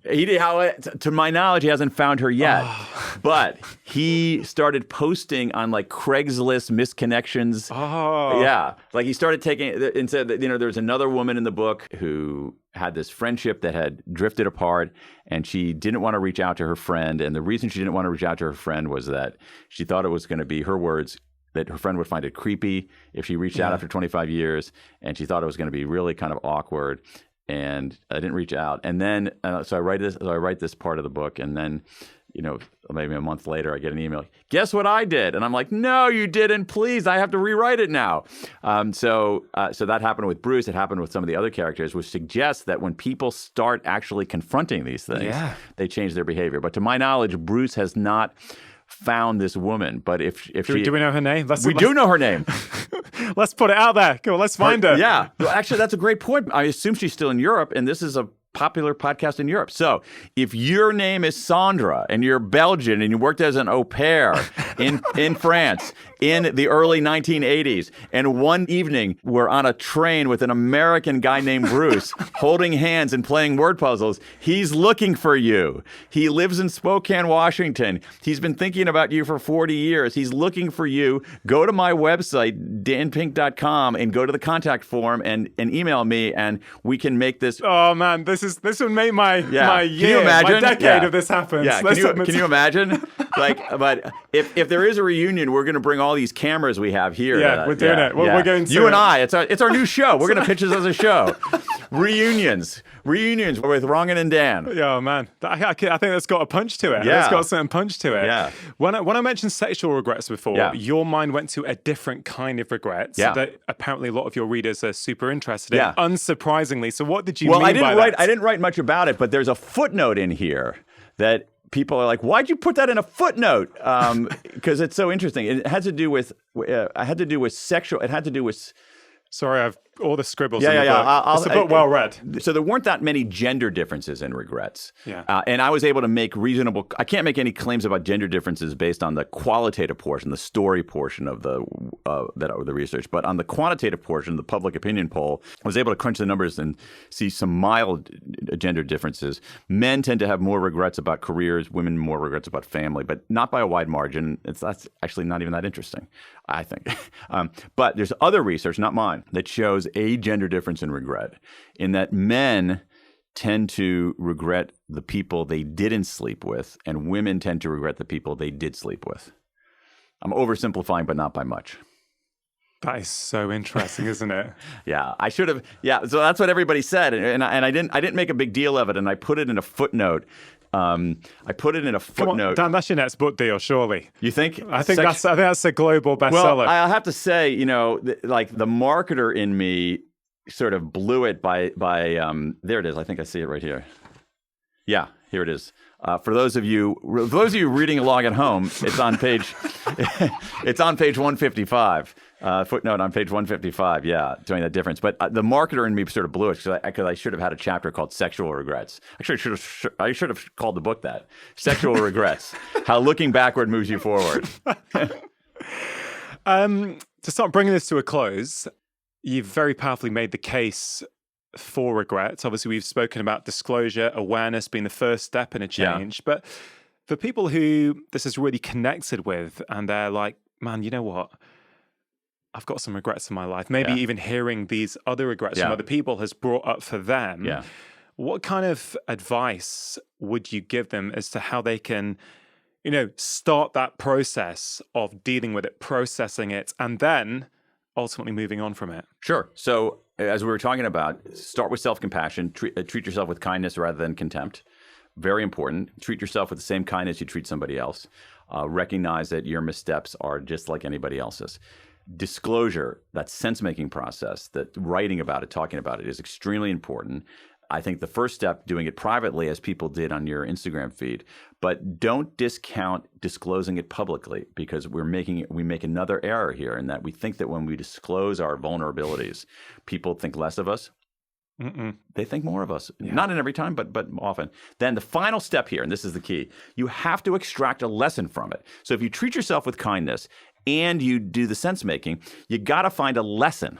And the thing is that we're terrible problem solvers when it comes to our own problems. So what you want to do is you want to do self-distancing, and there are all kinds of techniques for self-distancing to extract a lesson from it. You can talk to yourself in the third person. So instead of saying, what should I do, say, what should Dan do? You can do things like a great decision-making tool, which is ask yourself, what would I tell my best friend to do? So let's take one of these over here. Not traveling when I had more time before kids. Let's say that's a regret. Okay, so if your best friend came to you with that regret, what would you tell him or her to do? What I would tell them, so this person probably doesn't know what to do. He or she is stymied. But if I were to ask him or her, what would you tell your best friend to do? They would probably say, oh, well, I would tell my best friend to look for a 3-day weekend where you can go on a trip in the next couple of months. Okay? Yeah. And it's like, oh, okay. But you don't think about that for yourself. So ask yourself, what would you tell your best friend to do? And then I think my final the final thing, I think it's a really powerful technique is again, use our incredible abilities of time travel to sort of reach out and talk to the you of 10 years from now. The you of 10 years from now knows what's best. And we can make, based on this research, we can make reasonable predictions about what the you of 10 years from now is going to care about. So let's think about you. The you of 10 years from now is not going to care about whether you wore a black T-shirt today or a green T-shirt today. Absolutely not. The you of 10 years from now is not going to care what you had for lunch today. But what the you of 10 years from now is going to care about is, did you reach out when you had a chance? You had a relationship and it drifted apart. Did you reach out? Because in 10 years, it might be too late. The you of 10 years from now is it's going to care, did you do the right thing? The you of 10 years from now is going to say, did I act boldly when I had the chance? And so this is the way that actually these 4 regrets give us some clarity about the future. And so that's another way to make sense of our regrets, is that if we're unsure what to do, make a phone call to the you of 2032, because he or she knows what to do. We can make a very strong prediction what that you of 2032 is going to care about, and it's not very much. Yeah. It's stability and love and boldness and morality. I love that part at the end of the book where you talk about these anticipation regrets. Yeah. And I thought it was just a beautiful way of using regret from the past as a way to inform what you do in the present. Right. But it's also about using that mental time travel of going to the future and going, actually, I'm not going to care about this. And I think a lot about Bronike's 5 Regrets of the Dying. Yeah. You know, palliative care nurse spends lots of time caring for people at the end of their life. 5 common regrets, you know, things like, I wish I'd worked less. I wish I spent more time with my friends and family. I wish I'd led my life, not someone else's life. That makes me think of your boldness regrets. And, you know, I have this, in fact, I might try it on you now if you're open to it. I tried it on a few guests recently, and so far it's gone pretty well. But there's an exercise. Well, that's going to come to a halt right now. There's an exercise in my next book. Yeah. I guess it's a little bit related to this. And I do want to finish off talking about regret and happiness and what it can teach us about happiness, because I think there's quite a bit of crossover in certain areas, which I find absolutely fascinating. But, you know, I think sometimes we confuse success and happiness in life. Yeah. And it's a common thing, particularly in the West.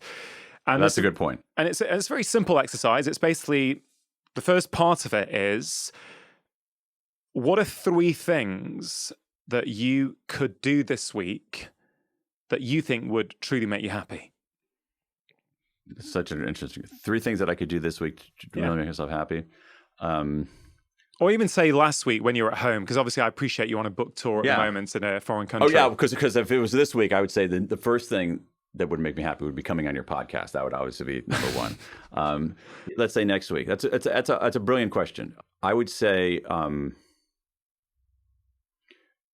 think I know. I mean, one of them would be talk to my kids, because my kids are out of the house now, and so I don't see them every day. So talk to my kids, no question about that. Second one would be, maybe I'm nuts, but exercise, because exercise always makes me happy. And the third would be to create something. I don't even know what it is. Just to create something that that the world didn't know it was missing this week, but that is my unique contribution to the world. Oh, I love that. The second part of the exercise is, imagine now you're on your deathbed. Mm-hmm. Looking back, and this really fits in with what we've just been talking about, anticipation and regret, which is why I'm bringing it up here. Yeah. You're on your deathbed, looking back on your life, what are 3 things you will want to have done? I mean, I think it would be knowing that I left the world and there were people who I loved and who loved me. I think that's the most important thing. And I think that's a small group of people, a very, very small group of people. And I think that's the most important thing. To me, it's horrifying to think about breathing my final breath and thinking there's no one here who loves me and there's no one I love. That is a chilling concept to me. So that would be the first thing. The second thing would be, did I make some kind of contribution to the world? And I'm not saying solving the climate crisis or anything like that. I just like, is the world slightly better for my being here? Even on the margins, even a peppercorn better because of my being here. And I might not even need a third Yeah. if I have those two. But I mean, if it was a third, I would say, you know what? I actually learned something. Like at each stage of my life, I became smarter and better and more informed and more creative because I recognized that was an essential part of healthy living. But that's totally the bronze medalist. The top two are did I have people who loved me and who I loved, and did I make even a tiny, modest contribution to the world? And then the next part, really, which and this really doesn't surprise me at all, is to look at those two answers and go, are they aligned? Oh, right. And immediately, as you were saying your first three, I'm like, this guy, of course, having sold millions of books all over the world, talking about human behavior, of course you understand human behavior, you understand what's important. And, that whole thing, spending time talking to your kids, well, if you could do that next week, and you do that week after week, then at the end of your life on your deathbed, you will have met that first most important one about spending time with loved ones, having people who care about you, right? One of the ones that you want to do each week is, can I create something that the world maybe doesn't know it needs and will some way make a difference? That is what you also want to have done at the end of your life, made a contribution, right? And I don't think anyone can argue that you haven't already done that in bucket loads with all the books, all the impact you've had. So for some people, though, they do that and they go, oh, there's a pretty big mismatch here. Right? There's a mismatch here for what I know I'm going to want on my deathbed to what I'm doing. And often that comes to work or things like, on my death, I will want to have spent a lot of time with my family and friends. And then they realize they're working way too hard. They've never had time for their friends. They have a connection regret through your lens. Do you know? And I find I put this out on Instagram a few days ago, and I've had such wonderful responses. Like, are people aligned or misaligned or all over the place? Some people are saying, I'm delighted that I'm aligned. Other people are saying, oh, wow, I need to take a cold, hard look at my life. These things are completely different. And again, it's not about beating ourselves up. It's about exercising a bit of self-compassion and going, oh, man, at least I know now. Right. At least I brought some intention to it that I can now start to make small changes. I don't have to have a life overhaul, but maybe it's a couple more dinners with my wife and kids this week and not working through. Do you know what I mean? But let's pretend we're playing poker. I'm going to see you and raise you. All right. Okay. And I'm going to see you and raise you the notion of courage. All right. And I think that in some ways, a lot of what we're doing externally is performative courage.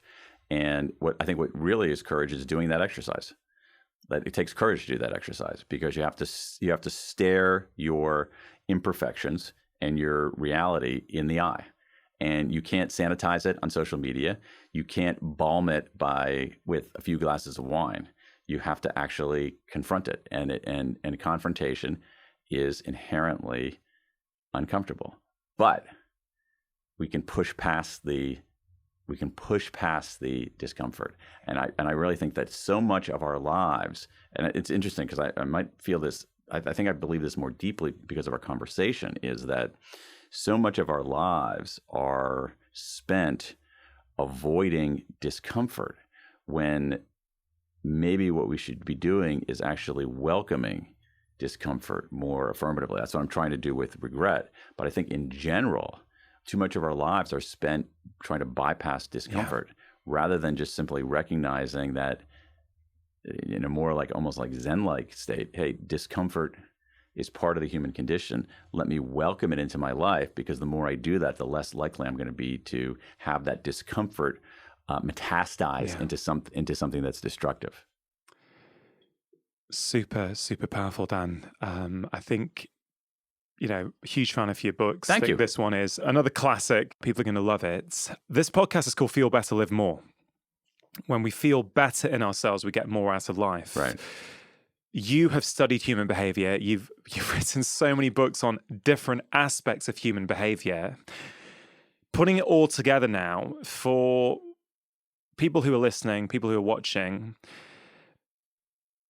how can they feel better and get more out of their lives? Oh my gosh. It's a big question. Yeah. So I can speak from my own life, which is care way less about what other people think than you do. because the dirty little secret, because I know what other people think of me. And you know what? They're not thinking of me. They're thinking about themselves. They couldn't give two wits about me. All right? So get out of that narcissism and stop caring what other people think of you, because they're not thinking about you. Once you do that, you have a sense of liberation. For me, there was. So stop thinking about what other people care about you. I'm a firm believer that showing up is much more important than having talent. Just show up and do your, if you want to get stuff done, if you want to make a contribution to the world, show up and do your work. Do it the next day, do it the next day, do it the next day, do it the next day. Persistence trumps talent. I believe that very firmly. I also believe that you are better off in every dimension of your life if you begin from a position of generosity. Not from a position of sort of personal scarcity, but of a position of personal generosity. That generousness is healthy, you feel better, but it's actually a surprisingly effective professional tool as well. But that's not why you do it, but it has that knock-on effect. So begin with generosity. I'll give you one more. I'll give you two more. One more, it would be maybe have a bias for action. And the reason for that is that sometimes we have, one way I look at things is almost like an economist, which is like, what do we value? What's the proper price on things? Okay. I think we value planning too much and action too little. And one of the things that I've learned is that action is a form of learning. That sometimes instead of planning and then deciding to act, just try stuff and learn from that. So and then finally is your mileage may vary. Be generously skeptical with advice from people like me. Dan, it's been such a joy talking to you. I've really enjoyed it, and I appreciate the coffee too. My pleasure. We can make another one now if you want, but I really appreciate all the work that you've done. Thank you. I appreciate the new book. I appreciate the old books, and I honestly appreciate on a very short trip to the UK, you've taken time to come up north to the studio. Course. I think the conversation was better because of it. Totally. And I look forward to the next time we get together. Thank you. Thanks for having me. Thank you. If that conversation resonated with you, I think you are really going to enjoy this one about the things that you can do to stop procrastination. So many people get stopped by procrastination. You know what you need to do. The issue is, how do you make yourself take actions